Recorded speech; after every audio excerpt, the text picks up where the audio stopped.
Hello, my dear students, and welcome back. I know your exams are just around the corner, but don't you worry one bit. Today, we're going to tackle a chapter that is not only super important, but also super easy. We're talking about electricity's amazing superpowers. You see, it's not just about turning on a light or a fan. Oh no, electricity has some real magic hidden inside.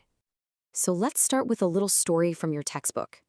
Picture this. Sumana is at her science fair, and she's built a simple model. There's no magnet anywhere, just an ordinary electric circuit. But when she closes the circuit, the nail in her model suddenly starts picking up iron paper clips, just like a real magnet. How cool is that?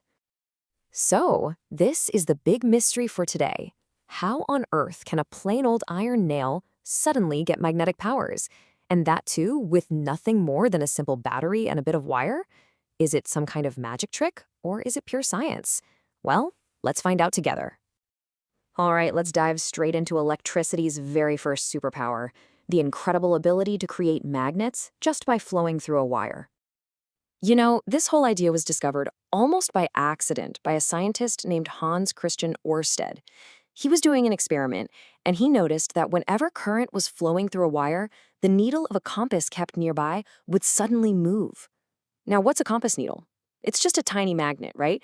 So he had this brilliant realization. The electric current must be creating an invisible magnetic force.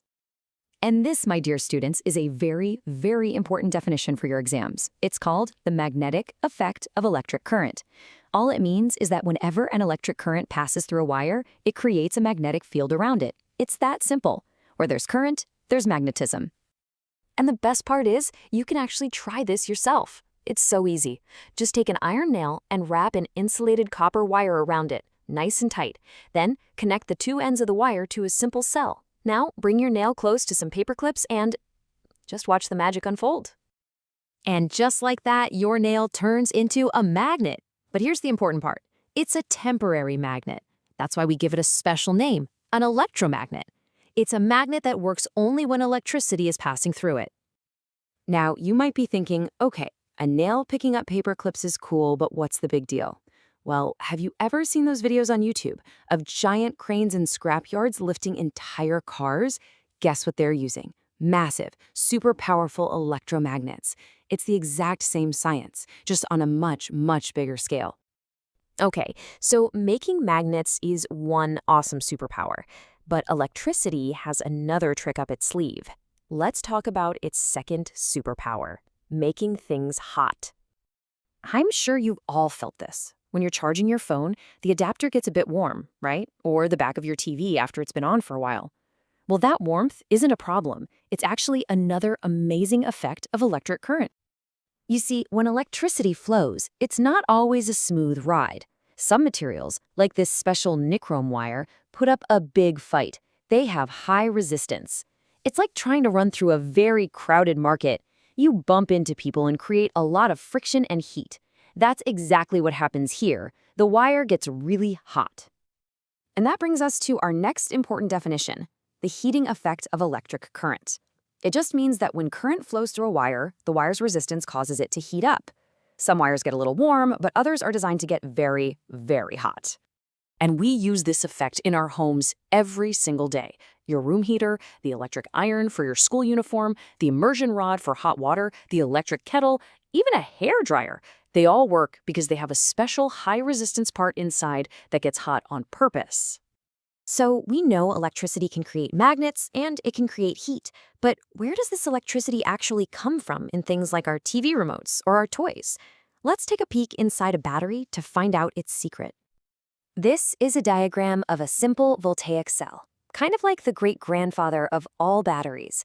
The idea is simple. You take two different metals, you put them in a special chemical liquid called an electrolyte, and a chemical reaction starts. This reaction is what creates the electrical energy. Now, a cell with liquid inside isn't very practical, is it? You can't carry it in your pocket.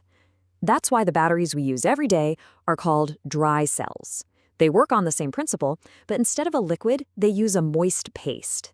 This makes them perfectly safe and portable. And by the way, this comparison is a very popular question in exams. And of course, today we have rechargeable batteries in our phones, laptops, and even electric cars. Here, the chemical reaction can be reversed. When you plug in your phone, you're just running the reaction backward, storing energy for later.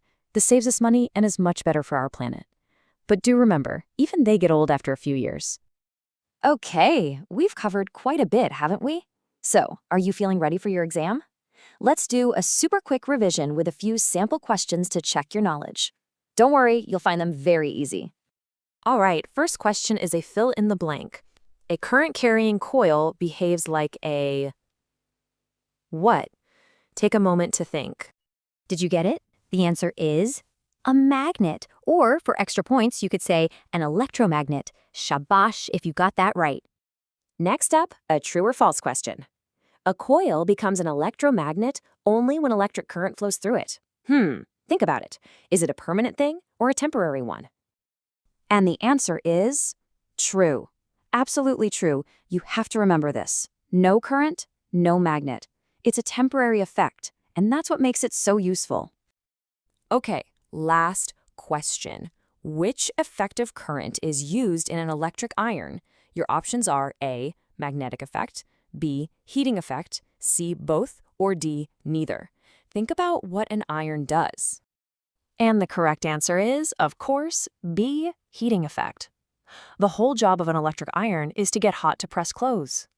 See, I told you this chapter was simple.